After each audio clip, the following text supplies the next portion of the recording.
তিরমিজি শরীফের 2382 নম্বর হাদিস, 2382। মাদ্রাসা অনেক ছাত্র ভাইরা এখানে আছেন, সারা জীবন মনে রাখার মতো, ফারেক হয়ে যাবে আমরা অনেকে। এই হাদিস সারা জীবন, এই হাদিস যখন আমি পড়ি, বিশ্বাস করেন আমার পা সামনের দিকে আর চলে না, তখন মনে হয় ছি ছি, পৃথিবীতে মনে হয় সব ভুল কাজ করতেছি। এই হাদিস বিশেষ করে যখন পড়ি, তিরমিজি শরীফের 2382, এই হাদিসটা মন দিয়ে শোনেন। একজন তাবি, তার নাম সুফাই আল আসবাহি। এই সুফাই আল আসবাহি দাখাল আল মদিনা, উনি মদিনা আসলেন। মদিনা আসার পর ফাইদা হুয়া বিরাজুল, উনি দেখে এক ব্যক্তি, যেমন লালবাগ মাদ্রাসায় বুখারী অনুষ্ঠান যেদিন হইতো, হ্যাঁ, হাজার হাজার মানুষ কেন্দ্র করে সামনে একজন থাকতেন, হাফিজ জিউজুর রহমতুল্লাহ আলাই, পর্যায়ক্রমে শামসুল ফরিদপুর রহমতুল্লাহ আলাই, মুফতি আমিনী রহমতুল্লাহ আলাই, এখন আব্দুল হাই সাবদামাত বরকাতুহুল আলিয়া। এই যে হুজুরকে কেন্দ্র করে হাজার হাজার মানুষ চারপাশে থাকে, এমনটা হয় না? তো উনি বলেন, মদিনায় আসলাম, যাওয়ার পর আমি দেখলাম একটা মানুষকে কেন্দ্র করে সামনে হাজার হাজার মানুষ। উনি প্রশ্ন করলেন, মান হাজা, এই লোকটাকে? জনগণ জবাব দিল, ওনাকে চিনো না? হাজা আবু হুরায়রা, এটা আল্লাহ নবীর সাহাবা আবু হুরায়রা। ওই জামানায় যিনি হাদিস পড়াইতেন, তাকে কেন্দ্র করে হাজার হাজার ছাত্র হয়ে যেত। সুফাই আল আসবাহি বলেন, আবু হুরায়রার কাছাকাছি আমি গেলাম, যাওয়ার পর কআতু বাইনা ইয়াদাইহি, আমি তার কাছে বসলাম, বসার পর দেখি ওয়া হুয়া ইউহাদ্দিসুন নাস, মানুষকে তিনি হাদিস শোনায়। ফালাম্মা সাকাতা ওয়া খালা, হাদিস থেকে উনি ফারেগ হওয়ার পর যখন একাকী হলেন, আমি তার কাছে গেলাম, যাওয়ার পর আমি তাকে শপথ দিয়ে বললাম, আনশুদুকা বিহাক্কিন ওয়া হাক্কিন, আমি আপনাকে শপথ দিয়ে বলতেছি, লামা হাদাসতানি হাদিসান সামি'তাহু মির রাসূলিল্লাহি সাল্লাল্লাহু আলাইহি ওয়াসাল্লাম আলিমতাহু ওয়া আকালতা। দেখেন কি কয়, আবু হুরায়রাকে আমি বললাম, আপনি আমাকে এমন একটা হাদিস শোনান যে হাদিসটা আপনি নবীজির থেকে ভালো করে শুনছেন, বুঝছেন, জানছেন। আবার বলছেন, আপনি আমাকে এমন একটা হাদিস শোনান যে হাদিসটা নবীজির থেকে ভালো করে আপনি শুনেছেন, ভালো করে জেনেছেন, ভালো করে বুঝেছেন। বাংলা তিনটা বুঝছেন সবাই? ভালো করে শুনেছেন, বুঝেছেন, জেনেছেন, এমন একটা হাদিস আমাকে শোনান। আবু হুরায়রা রাদিয়াল্লাহু তাআলা এই হাদিস বলার সময় উনি বললেন, লা ফালু, হ্যাঁ তুমি যা বলছো আমি তোমাকে একটা হাদিস শোনাবো। দেখেন কি কয়, লা উহাদ্দিসান্নাকা হাদিসান হাদাসানিহি রাসূলুল্লাহ সাল্লাল্লাহু আলাইহি ওয়াসাল্লাম, আমি তোমাকে এমন একটা হাদিস শোনাবো যে হাদিসটা আল্লাহর নবী আমাকে শোনাইছেন। এই কথা বলার সাথে সাথে নাশাগা আবু হুরায়রা নাশগাতান, আবু হুরায়রা বেহুশ হয়ে গেছে। কি হয়ে গেছে? ঘটনা কি? হাদিস কিন্তু বলে নাই, বেহুশ হয়ে গেছে। বেহুশ হওয়ার পর মাকাসাত কলিলা, সামান্য সময় পর আবার হুশ ফিরে আসছে। হুশ ফিরে আসার পর বলতেছে, লা উহাদ্দিসান্নাকা হাদিসান হাদাসানিহি রাসূলুল্লাহ সাল্লাল্লাহু আলাইহি ওয়াসাল্লাম ফি হাযাল বাইত মা মা'ানা আহাদুন গায়রি ওয়া গায়রুহু, আমি তোমাকে এমন একটা হাদিস শোনাবো যে হাদিসটা আল্লাহর নবী আমাকে এই ঘরের মধ্যে শুনিয়েছেন, আমি আর আল্লাহ নবী ছাড়া এই ঘরের মধ্যে আর কেউ ছিল না। এই কথা বলার পর নাশাগা আবু হুরায়রা নাশকাতান উখরা, আবু হুরায়রা আবার বেহুশ হয়ে গেছে। হাদিস বলে না কিন্তু, আমি তোমাকে এমন একটা হাদিস শোনাবো, এটা বলে বেহুশ।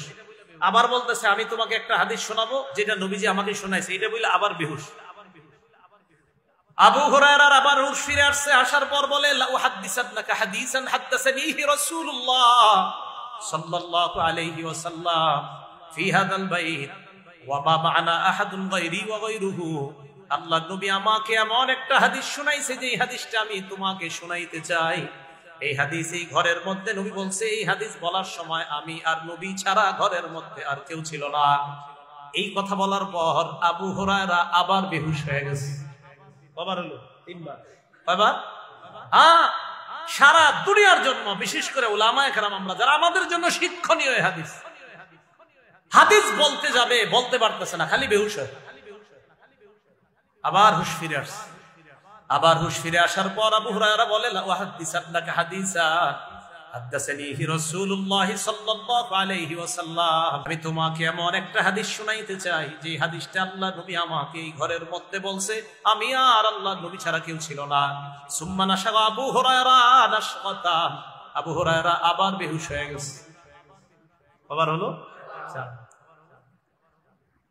চারবার এক হাদিস বলতে গিয়ে বেহুশ হয়ে যায়। ঘটনা কি? এটা কি হাদিস যে হাদিস উনি বলতে পারতেছেন? বলেন তো যিনি বর্ণনাকারী নাম কি? সুফাই আল আসবাহি। কি নাম? সুফাই আল আসবাহি। হ্যাঁ, তিরমিজি শরীফের 2382 নম্বর হাদিস, 2382।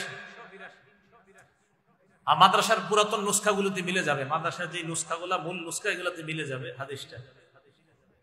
তো আবু হুরায়রা চতুর্থবার বেহুশ হওয়ার পর যখন আবার হুশ ফিরে আসছে, বর্ণনাকারী বলেন আবার আবু হুরায়রা হাদিস বর্ণনা করতে গিয়ে যখন মালা খাররান আলা ওয়াজহিহি, আবু হুরায়রা যখন নাকি আবার পড়ে যাবে, মাটির মধ্যে পড়ে যাবে, যাবে অবস্থা আসনাতুহু আলাইয়া তাবিলা, আমি আবু হুরায়রাকে তাড়াতাড়ি আমার শরীরের সাথে ট্যাগ লাগায়া বসাইলাম, আমার শরীরের উপরে হেলান দিয়া এইভাবে আবু হুরায়রাকে বসায় রাখছি।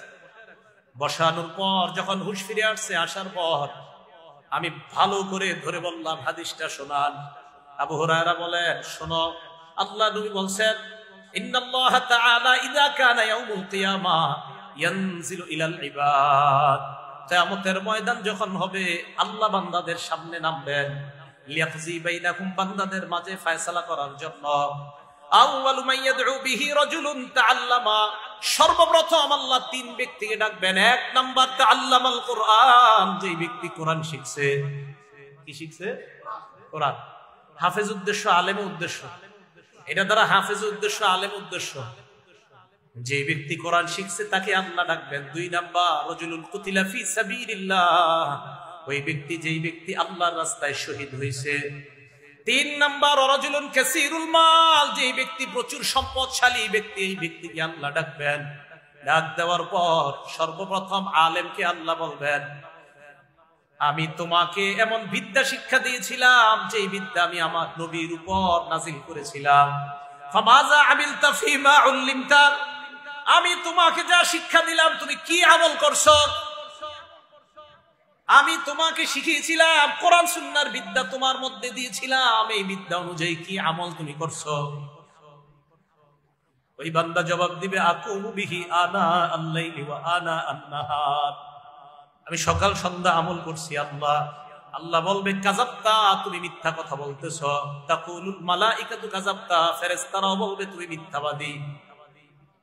আরাত্তা ইউকাল, তুমি এই নিয়ত করেছো তোমাকে যেন মানুষ বলে কারি, তুমি বিশাল বড় কারি। ওই জামানায় কারি মানে বড় আলেম, কারি মানে বড় আলেম। কারি মানে কি বলা হয়? বড় আলেমকে।